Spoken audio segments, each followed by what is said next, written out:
Yes, he is. So covered. Someday I hope we can update our sound system in here. Yeah, you don't like this.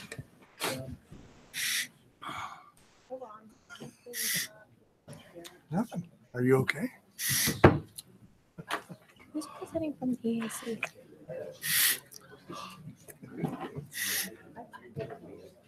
I have no idea.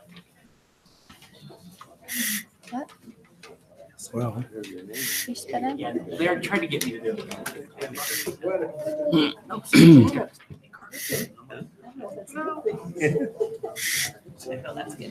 Cats. Cat down.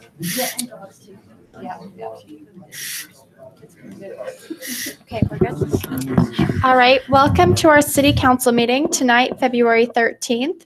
We will begin with an invocation. Is Pastor Rowe or anyone from the Church of Christ here? No. Then we will have an invocation by Councilman Phillips, and then the Pledge of Allegiance led by our scout troop, Troop 345. Bow your heads. Gracious Lord, as we become before you tonight, we humbly ask that you would be with us with your wisdom, your love, and your care as we act upon the decisions in the best interests of this community.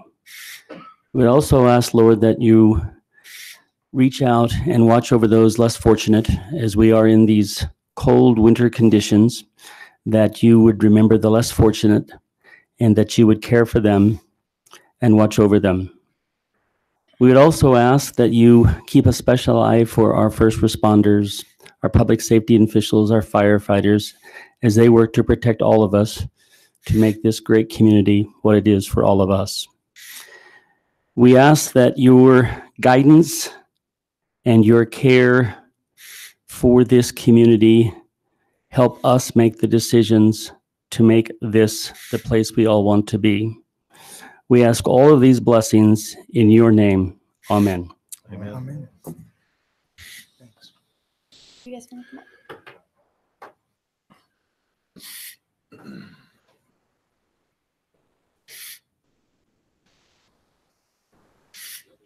Audience, please arise.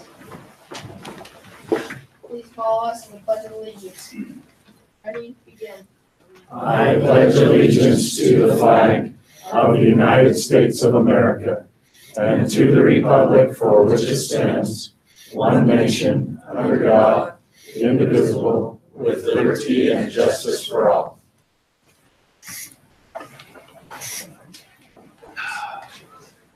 Well done. Thank you for being willing to lead us in the pledge tonight. We will now move on to our agenda order approval. Are there any items the council would like changed? And if not, can we get a motion to approve the agenda as published? Move to approve the agenda. Second. All in favor? Aye. Okay, we'll move to council comments. Just a question.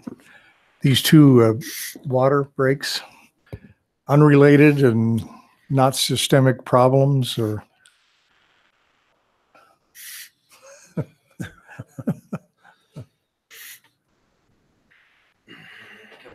sorry. Ryan Marshall, Public Works Director. I think it's just the snow, the cold. I think all of that is just kind of what caused it.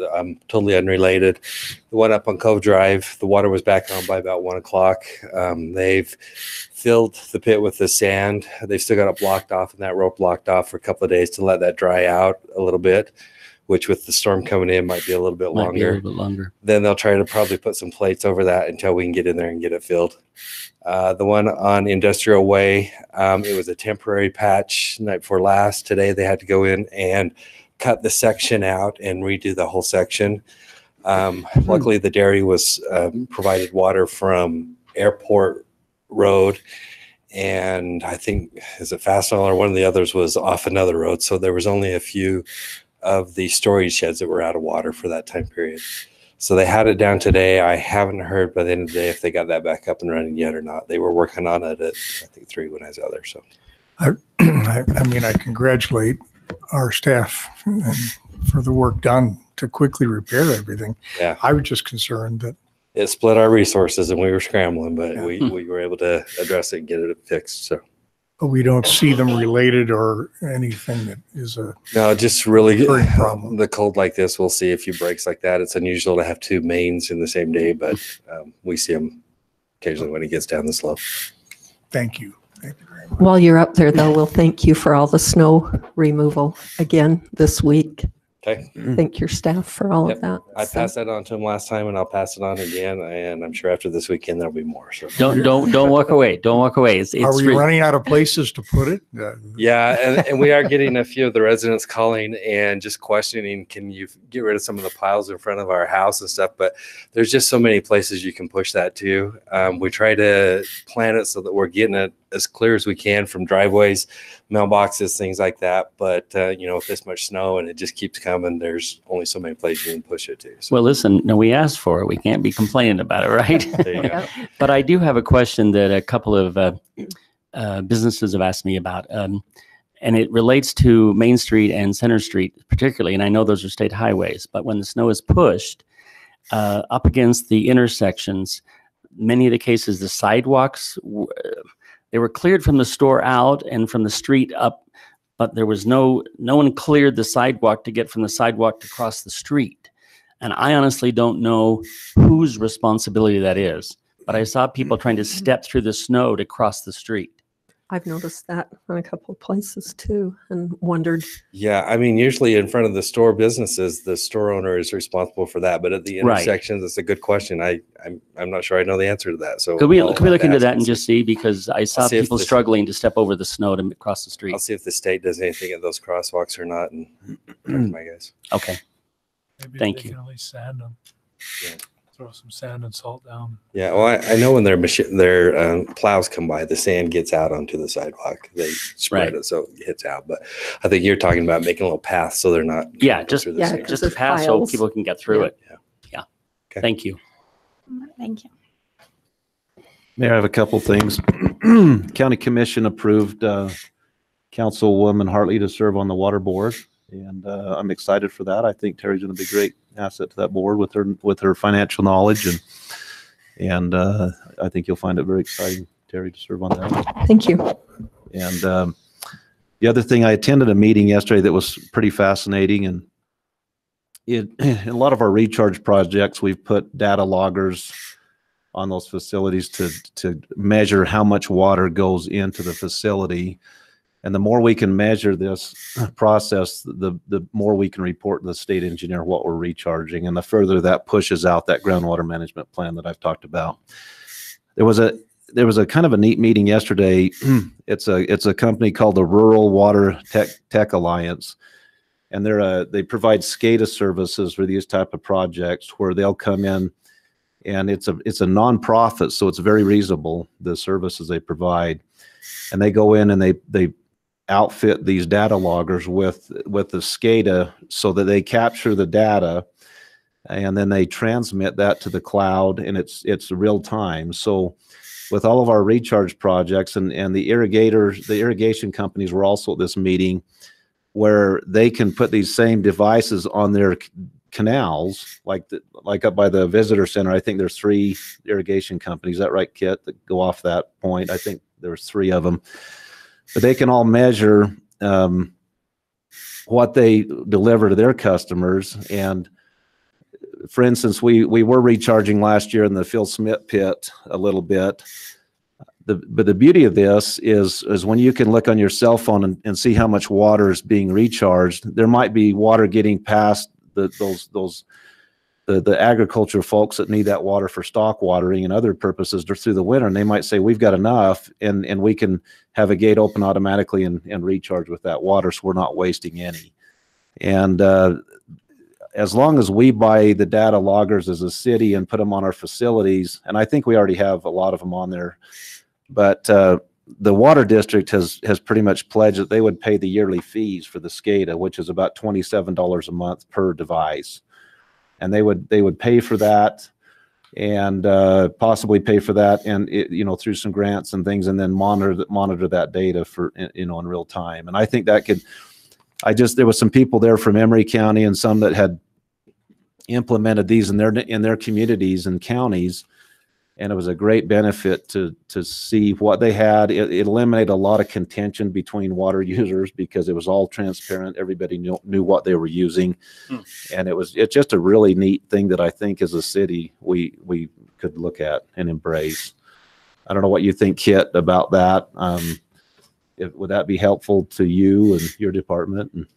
Yeah, it'd definitely be helpful. And right now, our measuring devices are pretty archaic when you're using par-shot flames and weirs and things like that. And you go out once a day and check it, and right, the water level may be high at that time and low the rest of the day. So you're really not getting accurate information. Right. Unless it's that's what I was thinking. With real time, you don't ever have to really go out other than change the batteries in the unit maybe once a year. It's just a really neat thing. I've got some information here, Kid. Where are they located? This alliance. I mean, where's headquarters? Or I think they're in Utah County. Okay. I think, but I think they're up there. I know they've got a training in a month or two that I'm going to go to and learn more about it. But it's just the places that have implemented this have just absolutely loved it, and they find that they waste very little water. They use about every drop when they know what's going on. So. It's great. Right. Are there any other comments? No. Okay. We'll move on to staff comments with our employee of the month.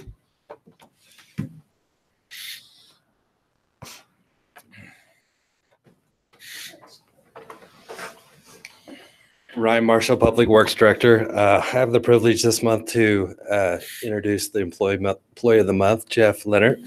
Works out of our wastewater treatment plant. Last couple of years when Eric moved up to take the management position, Jeff really stepped up into that senior role and has really taken on a lot of responsibility there. And I just wanted to read the nomination form that Eric submitted for Jeff. Jeff Leonard has been with the Cedar City wastewater treatment facility for 13 years. In 2016, Jeff was moved into the plant senior operator position and is responsible for the day-to-day operations and maintenance at the treatment facility and ensuring that the plant processes and maintenance run smoothly on a daily basis. Jeff's ability to identify, research, and fix issues in a timely manner at the facility are commendable. Jeff has and keeps a very positive working relationship with the operators and faculty staff and keeps safety at a forefront daily. Jeff has been very instrumental with the safety program and protocol of the facility and has updated and created many SOPs for safety and compliance. Jeff accepts any task or request given to him by the superintendent and follows through to make sure they are completed. Jeff's responsible to any after-hour weekend emergencies if needed to assist the other operators or to ensure the facility is kept running smoothly. Jeff recently studied for and passed the Utah Wastewater Operations Certification Grade 3 exam with the state of Utah and moved into the direct responsible charge role at the facility. We're very fortunate to have him as part of our team at the wastewater treatment facility. That was from Eric, and I also am grateful to have him out there and all the work that he does. And so if we can give him a round of applause for the employee.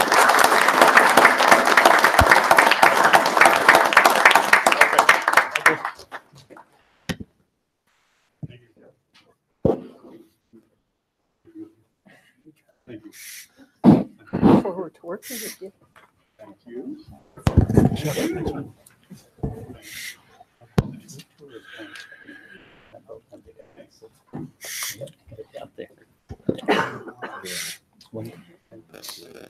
All right. Are there any other staff comments? No.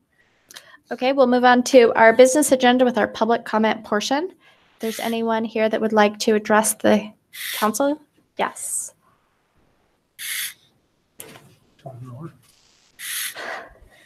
Looks like we have a collection of Lions Club books.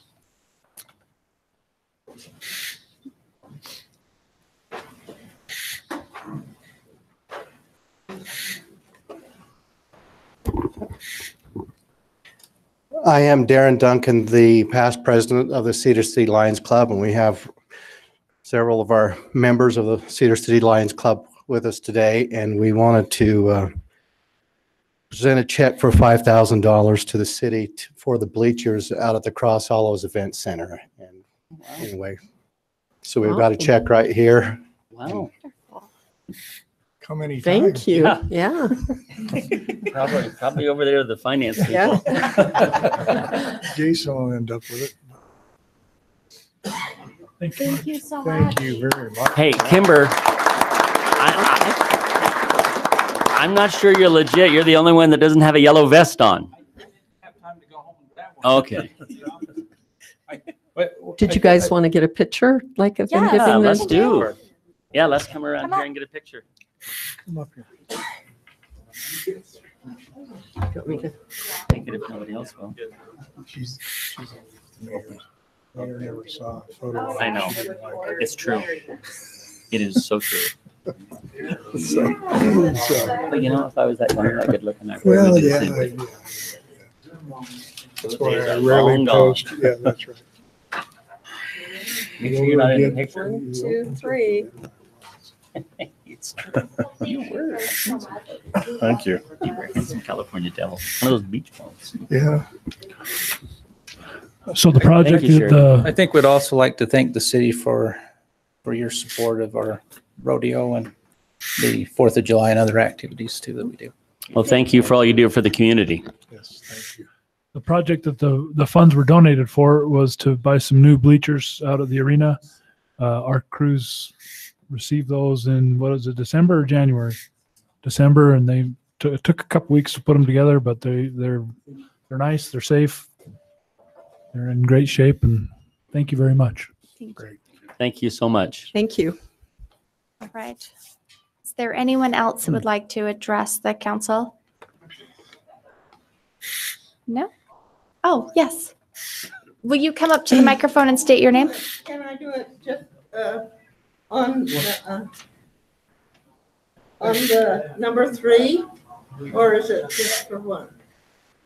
Well, if you come up right now, because with the consent one, we're going to go through all of them together.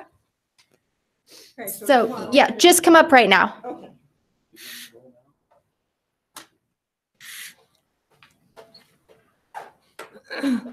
And will you state your name so we My have name it? is Meridon Nielsen, Thank you. and I think all of you know me.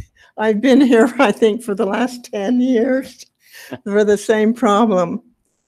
I have 2 questions. I've had them all along when we've been doing this Amy Avenue plat. Number 1 is, if they keep putting apartments down that road from my place to 2nd North, what is going to happen to the intersection in front of my place?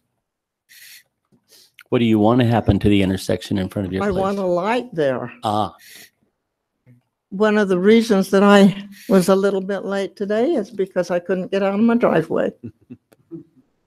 And the more traffic, the more apartments that are put down there, it's just impossible. Kit and I have talked about this problem for years. So anyway, that's one question that I have, that something's got to be done with that intersection. have we had any traffic studies done there? Kit? Yes. We did, Yeah, okay. we've got traffic data there. Recently or in the last 5 years or? It's Like- been the last few years we've collected data there. We also collected additional data on the streets north and south of that for those Amy Avenue Gotcha. apartments. Turning right's okay if you're coming from the university, but trying to make a left to go up that hill, I understand what you're Or saying. come across from my place. Yeah, if you're coming across, it's, yeah. Yeah. She's the one. Oh, I know where Meridon lives.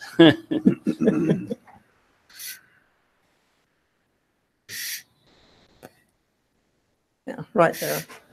Right. Mhm. That's coming out of there or getting, depends on the time. Any time of day, the cars are either going to school in the morning and the afternoon, they're coming home. So Yeah. that's the problem. I'm just curious, Kit, what would a light, if you did put a light there, what would it do to the traffic? How far would it back up down the street? And what implications would it have there if you did a light? Well, it's hard to say until we get some real thorough traffic counts. If we're going to put a light in, that we'd need to do a thorough study on that and see. It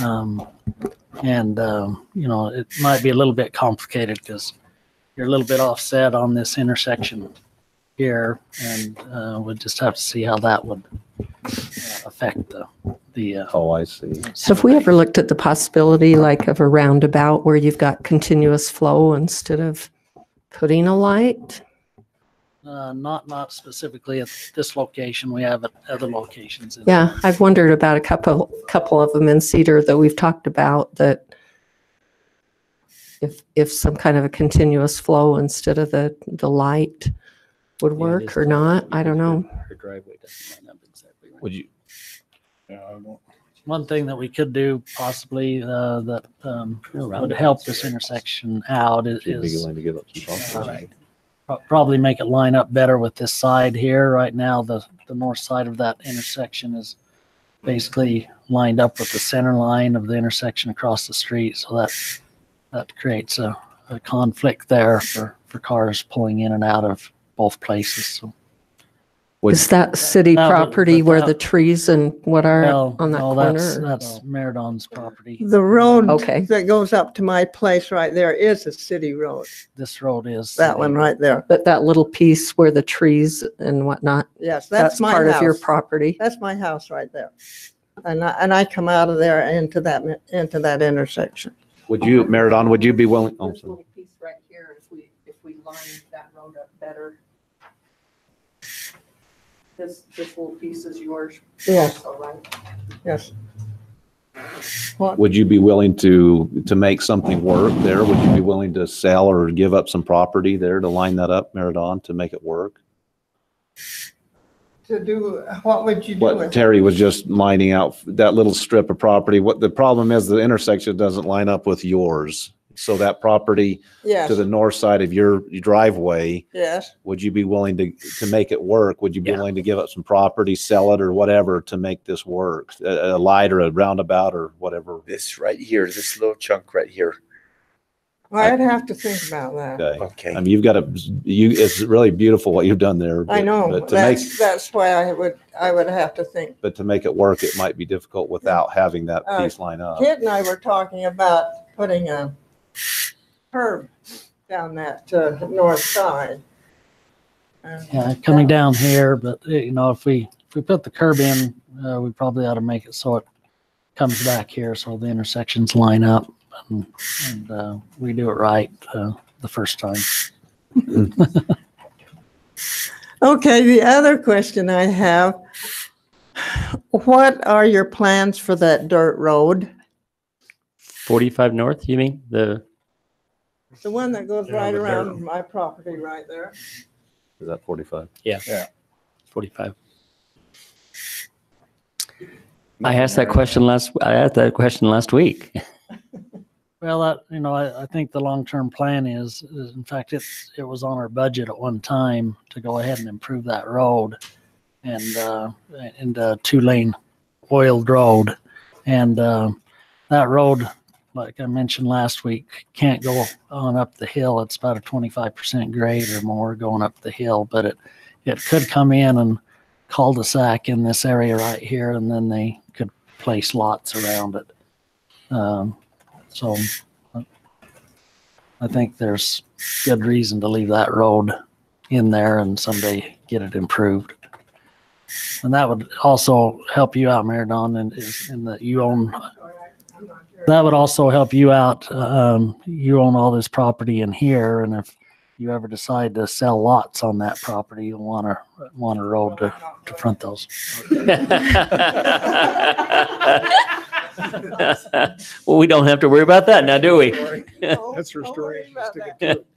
But the one thing that I really am concerned about that dirt road, you can see from that map right there, that is a blind corner. You see the turn, that turns right there. That is, you come out of there, you cannot see the cars coming from the north. And if you try to go onto the dirt road, you can't see the cars coming this way and the cars coming the other way, don't know what you're going to do. It's a very bad place to have a road and have all these people be able to come out that road. And with that turn right there, you just cannot see. When we had that road in our budget a couple of years ago, part of that budget item was to come down here and then buy a little piece of property so that road could turn a 90-degree into that at a curve there, so there'd be better sight lines on that road. It looks like there's a home up there on the hill, and is that their access to that home? Yeah, either one. I mean, they can come here, or they can come Just a little. Oh, you mean the one up there? Yeah. Yeah, that's that one is. home. I have just a quick comment Will on you that state your name too? So we have it intersection for the- also. And there's been 3 accidents. That single home on that turn, you cannot see when you come to the dirt road. You cannot see very far down the turn. There has been 3 accidents run off in that vacant lot and run into, they have a little cinder block wall out to the north of their house there. And 3 times now they've had to get that cinder block fence relayed. And last time they put 3 bigger boulders over there. Kelly, could you point where you're talking? Kelly? Huh? Kelly, could you point with that pointer where you're? Is this the That's Kelly Dalton for the record. Little button right here. Thank you. right there. Kind of shaky. Right on the north side of the house there.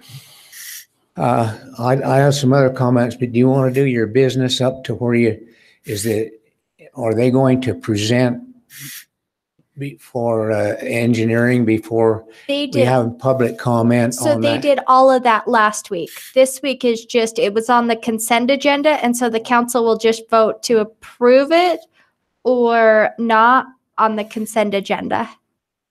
So all of the presentation was last week. So I don't have any chance to put input, huh? We'll let you. You can provide the input, yes. Yes. But last week was the work meeting. Yeah. Well, first let me introduce myself. My name's Kelly Dalton, and I live just off Amy Avenue, a half a block, on College Way and West Harding. And in the planning meeting, I thought that was on the 19th, we met on this similar thing in the planning meeting. And the information we got that they were going to build 6 townhomes on there, and they would be 3 bedrooms per unit, and that there's no restriction on how those are rented, and they could actually put 30-something students. If somebody, they're supposed to be sold individually. That's what we were told in the planning meeting.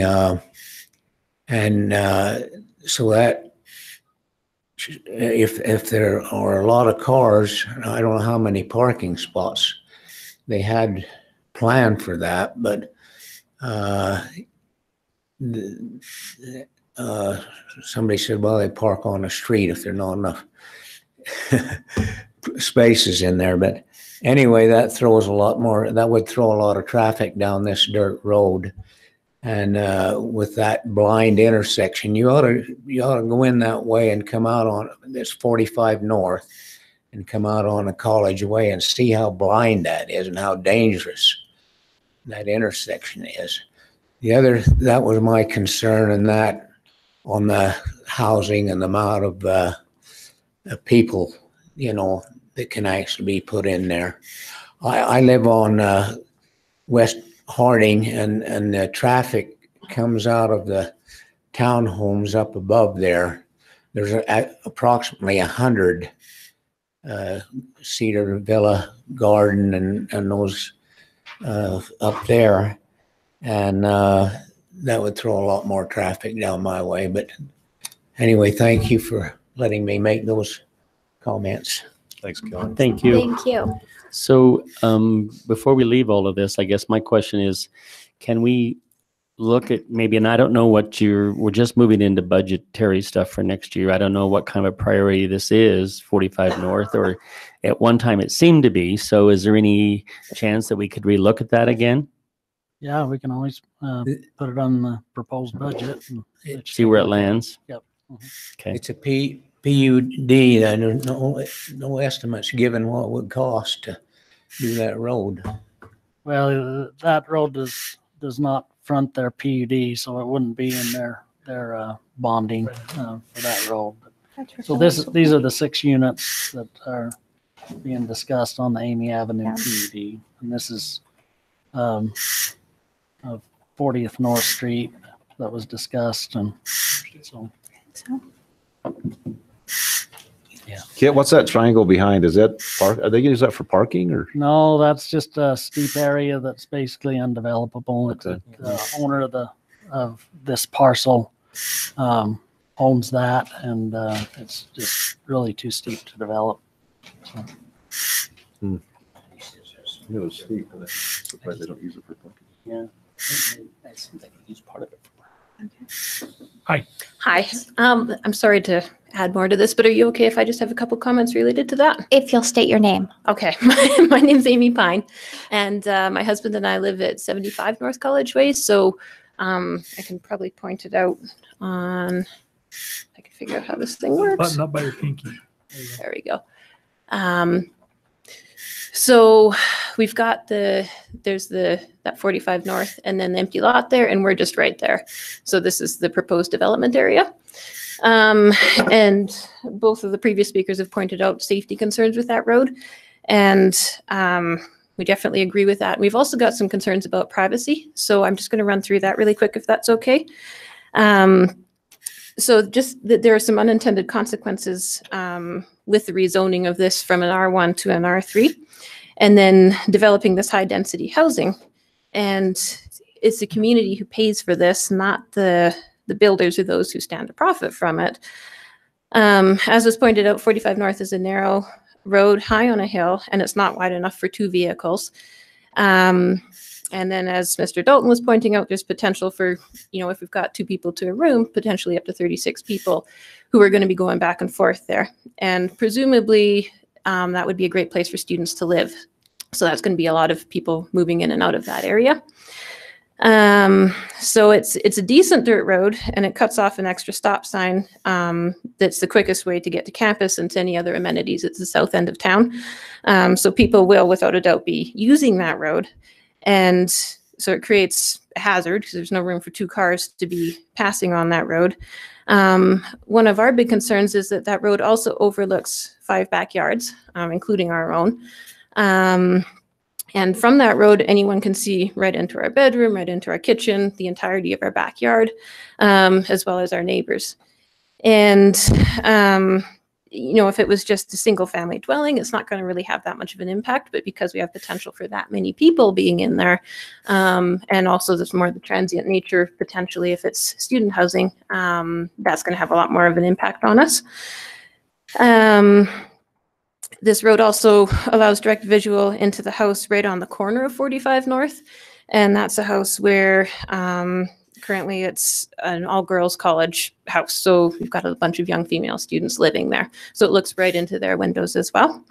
The road only borders Meridon's property and the backyards of all of our houses involved.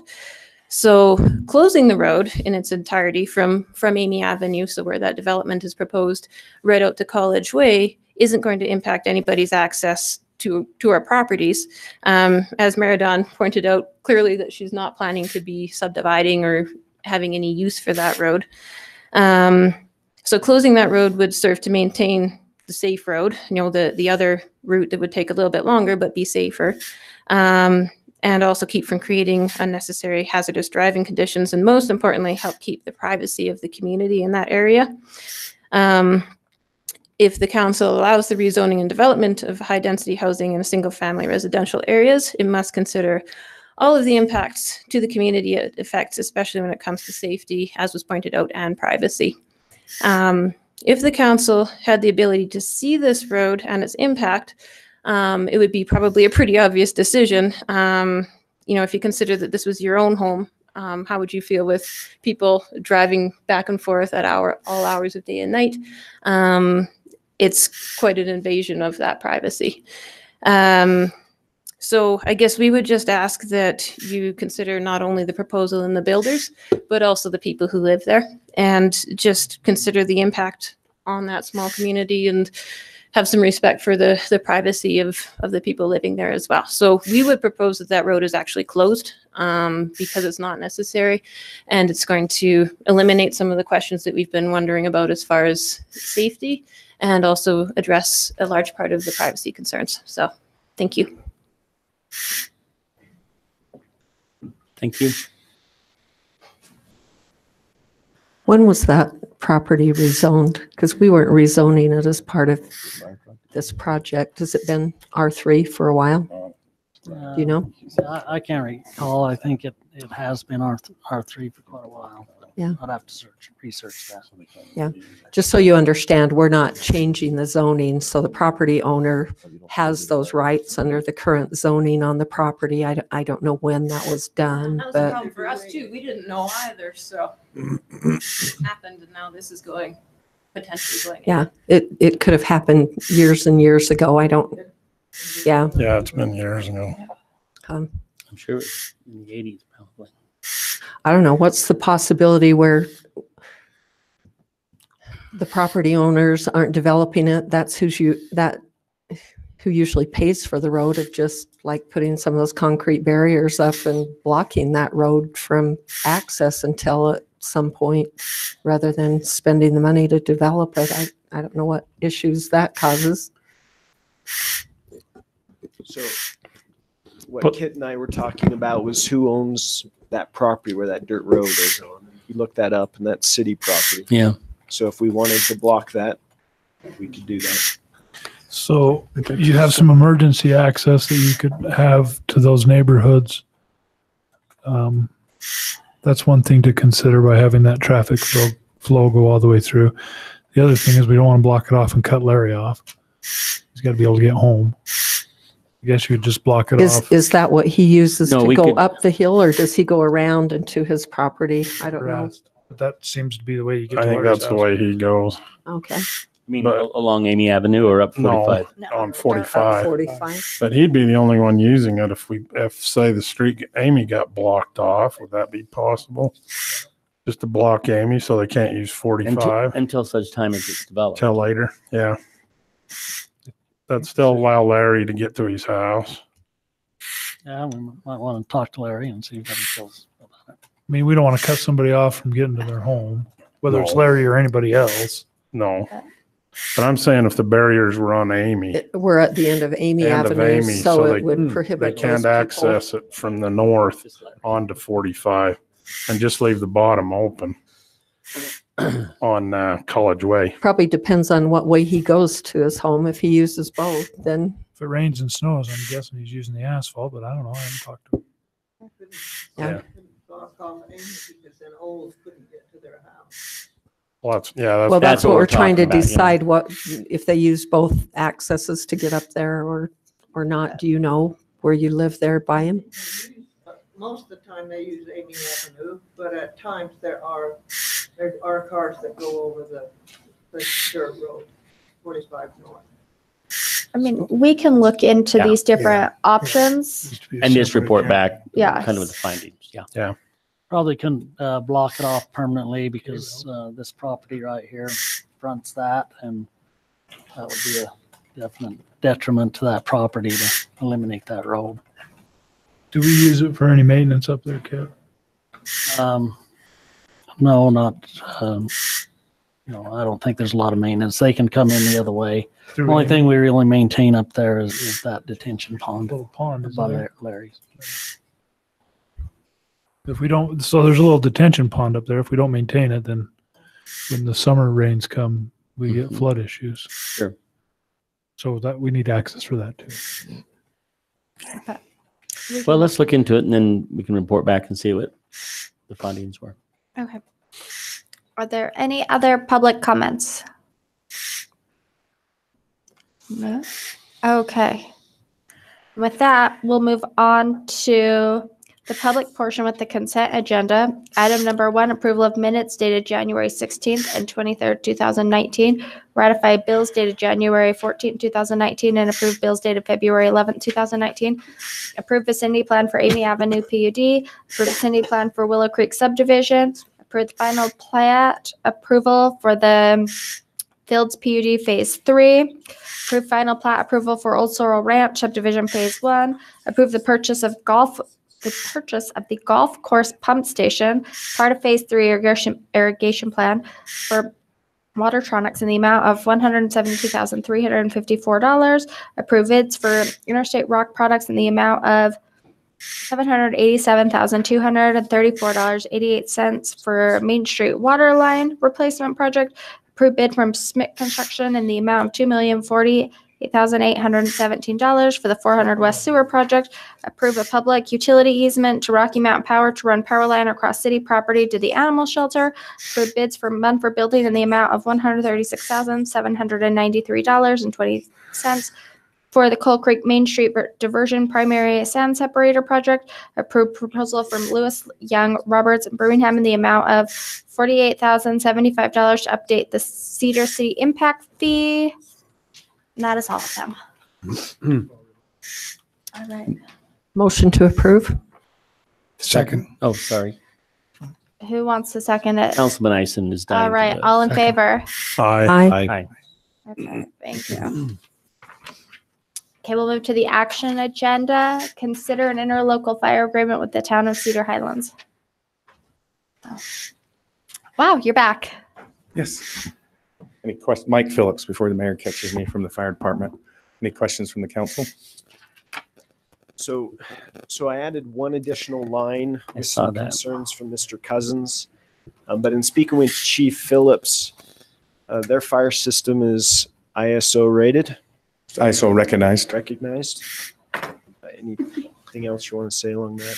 Yeah, the ISO recognizes the system up there. It's not the best system, but there's areas that we protect that have no water systems. And that's why we have tenders to bring water.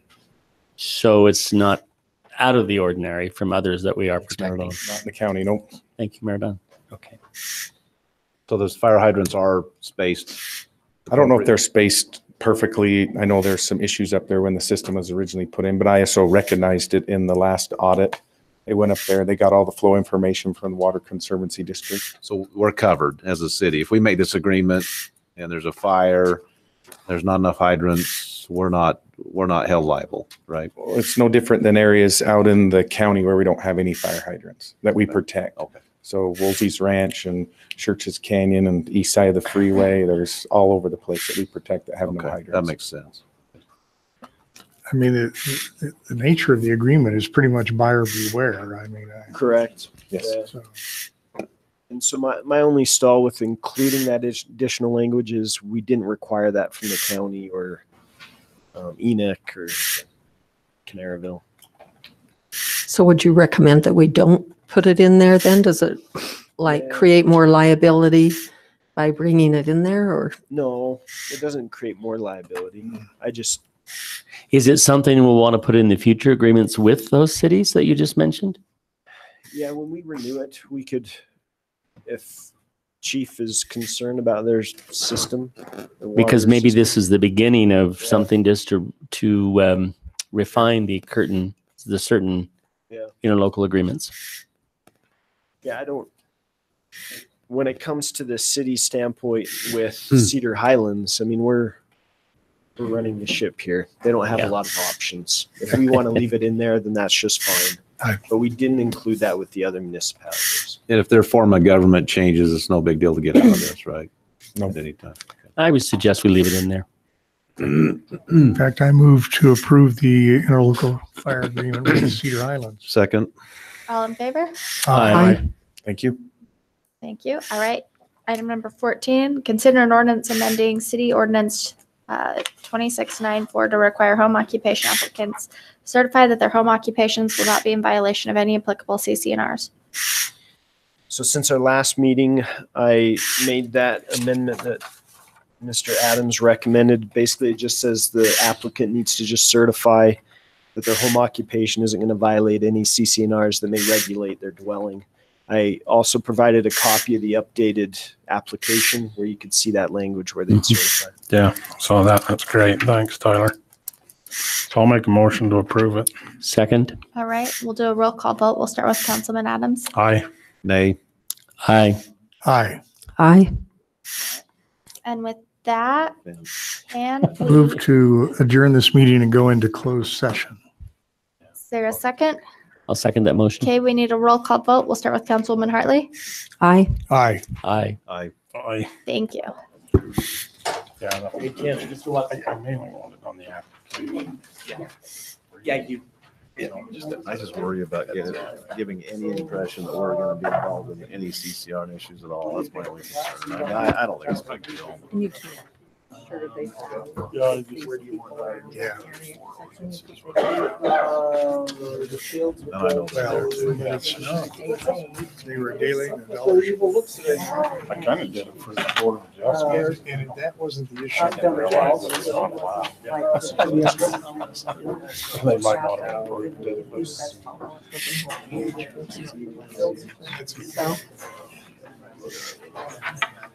I talked to her in those kind of meetings.